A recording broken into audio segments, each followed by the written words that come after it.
నిర్మల్ జిల్లా కేంద్రంలోని కలెక్టర్ కార్యాలయంలో బీజేపీ సీనియర్ నాయకుడు రావుల రామ్నాథ్ జాయింట్ కలెక్టర్ కిషోర్ కు మెమోరాండం సమర్పించి మంత్రి పొంగులేటి శ్రీనివాసరెడ్డిని మంత్రి పదవి నుంచి తక్షణమే బర్తరఫ్ చేయాలని డిమాండ్ చేశారు. 22A పేరుతో పేద ప్రజల భూములను ప్రభుత్వ ఆధీనంలోకి తీసుకొని నిషేధిత జాబితాలో చేర్చి ఇబ్బందులకు గురిచేస్తున్నారని ఆయన ఆరోపించారు. పొంగులేటికి సంబంధించిన అవినీతి ఆధారాలతో ఎమ్మెల్యే మహేశ్వర్ రెడ్డి అసెంబ్లీలోకి వస్తే మంత్రి సమాధానం చెప్పకుండా రాకపోవడం సరికాదని విమర్శించారు. నిర్మల్ జిల్లాలో 22A పేరుతో నిషేధిత జాబితాలో చేర్చిన భూముల వివరాలపై శ్వేతపత్రం విడుదల చేయాలని డిమాండ్ చేశారు.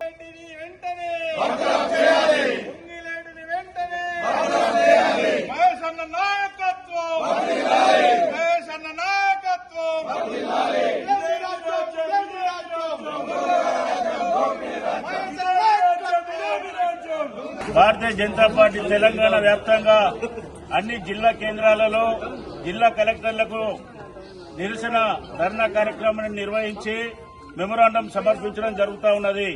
కారణం ఏంటిదంటే ఈ తెలంగాణ రాష్ట్రంలో దొంగచాటున 22A కింద ఏదైతే చట్టం తీసుకొచ్చిందో ఈ చట్టం కేవలం పేదల భూములను లాక్కొని ఆ భూములన్నీ కూడా అన్యాక్రాంతం చేస్తూ నిషేధిత ప్రాంతాల్లో ఉన్నాయని చెప్పేసి వాటిని పెద్దల కబ్జాలోకి తీసుకొని వేల కోట్ల రూపాయలను సంపాదించాలనేటువంటి ఒక దురాలోచనతోని 22A చట్టం తీసుకురావడం జరిగింది. మరి గతంలో 10 సంవత్సరాలు ఈ రాష్ట్రాన్ని పరిపాలించినటువంటి కేసీఆర్ బీఆర్ఎస్ పార్టీ మొత్తం ధరణి పేరు మీద ఉన్న భూములన్నీ కూడా ఖాళీ చేస్తే ఇప్పుడు కనీసం మిగిలి ఉన్నటువంటి ఆ భూములను కూడా ఈరోజు పేదలకు దక్కకుండా ఇప్పుడున్నటువంటి కాంగ్రెస్ పార్టీ రేవంత్ రెడ్డి సర్కార్ మొత్తం కూడా అవినీతిమయమైపోయి ఉన్న భూములను కూడా కబ్జా చేయాలని చెప్పి ప్రయత్నం చేస్తా ఉన్నది.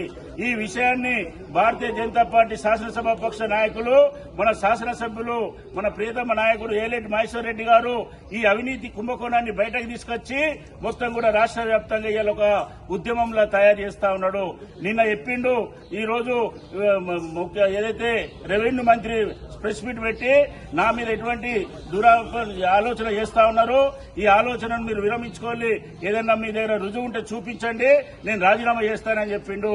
ఇలా సిగ్గు శరం ఉంటే నిన్న మహేష్ అన్న అసెంబ్లీ సాక్షిగా 2 గంటల పాటు అక్కడ వెయిట్ చేశాడు. 12 నుంచి 2 గంటల వరకు కూర్చేసి కూర్చుండబెడితే ఆధారాలు చూపిస్తా రా నీకు దమ్ముంటే అని చెప్తే పారిపోయి దొంగలాగా ఇలా దాక్కున్నటువంటి పొంగిలేటి శ్రీనివాసరెడ్డి నా మీద అనవసరంగా ఈ రోజు అబండాలు వేస్తున్నాడు మహేష్ రెడ్డి అని చెప్పి ఆరోపణ చేస్తా ఉన్నాడు. ఇలా ముఖ్యమంత్రి అదేవిధంగా మంత్రులు అనేక మంది కూడా దీంట్లో భాగస్వాములైన్లు, అదేవిధంగా కాంగ్రెస్ పార్టీలో ఉన్నటువంటి అనేక మంది నాయకులు ఇలా జిల్లాల వారీగా ఈ నిషేధిత భూముల పేరు మీద ఉన్న భూములన్నీ కూడా కబ్జా చేస్తా ఉన్నారు. ఇలా మీ మంత్రి సీనియర్ మంత్రి కోమటిరెడ్డి వెంకటరెడ్డి స్పష్టంగా చెప్తా ఉన్నాడు దీని వెంట పెద్ద కుట్ర దాగి ఉన్నదని చెప్పేసి. ఏం కుట్ర ఉన్నదో ఇలా ప్రభుత్వం దీన్ని బహిర్గతం చేయాలి. అదేవిధంగా మేము డిమాండ్ చేస్తా ఉన్నాం ఇలా వెంటనే ఈ ఏదైతే పొంగిలేటి శ్రీనివాసరెడ్డి మీద వచ్చినటువంటి ఆరోపణలు ఉన్నాయో దానికి బాధ్యత వహిస్తూ ముఖ్యమంత్రి అతన్ని వెంటనే మంత్రివర్గం నుంచి బర్తరఫ్ చేయాలని బీజేపీ డిమాండ్ చేస్తా ఉన్నది. దాంతో పాటు దీని వెనుక ఉన్నటువంటి వాళ్ళందరి మీద న్యాయ విచారణ చేపట్టి దాంతో పాటు నిర్మల్ జిల్లాలో ఉన్నటువంటి 22A కింద మీరు ఎన్ని భూములను నిషేధిత భూములుగా గుర్తించిందో దాన్ని శ్వేతపత్రం విడుదల చేయాలని చెప్పి మేము డిమాండ్ చేస్తా ఉన్నాం.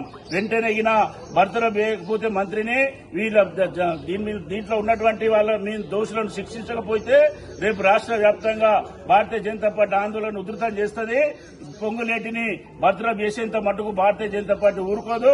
అదేవిధంగా ముఖ్యమంత్రి రేవంత్ రెడ్డి కూడా దీనికి నైతిక బాధ్యత వహిస్తూ వెంటనే దీనికి సమాధానం చెప్పాలా, వెంటనే అసెంబ్లీని ఏర్పాటు చేయాలని చెప్పేసి డిమాండ్ చేస్తూ ఈరోజు నిరసనగా ధర్నా నిర్వహించి మేము శాంతియుతంగా మెమోరాండం సమర్పించినాం. రేపటి నుంచి మీరు దీనికి దిగి రాకపోతే రాష్ట్ర వ్యాప్తంగా చేసేటువంటి భారతీయ జనతా పార్టీ ఆందోళనకు ఈ రాష్ట్ర ప్రభుత్వమే పూర్తి బాధ్యత వహించాల్సి వస్తుందని చెప్పి హెచ్చరిస్తా ఉన్నాం. భారత్ మాతాకి పొంగిలేటి శ్రీనివాసరెడ్డిని వెంటనే మంత్రివర్గం నుంచి పొంగిలేటి శ్రీనివాసరెడ్డిని వెంటనే మహేష్ రెడ్డి గారు చూపించిన బహిర్గతమైనటువంటి భూములకు సమాధానం వెంటనే మహేష్ రెడ్డి చెప్పినటువంటి ప్రశ్నలకు జవాబు వెంటనే